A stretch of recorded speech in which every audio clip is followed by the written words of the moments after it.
Arise and shine, Lightmates! Dahil muling bumida ang mga bonggang bakery products sa Bakery Fair 2025 na ginanap sa World Trade Center, Manila.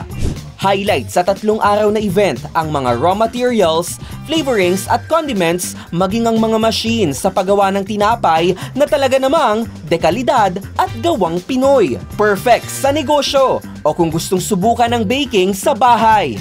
Pero bukod sa kaliwat ka ng mga bakery products, meron ding mga demo at patikim. Ang sasarap! Gaya na lang ng mga produkto ng Elufa Multilink na talaga namang patok sa mga dumalo sa fair. There are so many customers here lining up, tasting our food, giving their inquiries and recommendations. Lahat positive ang sinasabi. Talagang forte namin is to give solutions, di ba?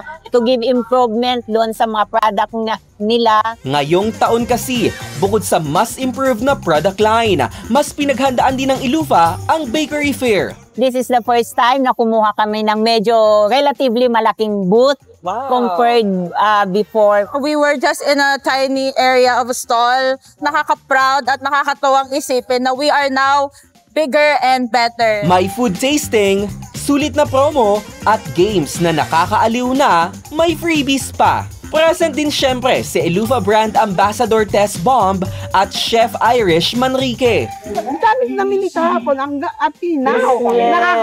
Nakaka-proud. So, kami na yung parang isang one-stop shop.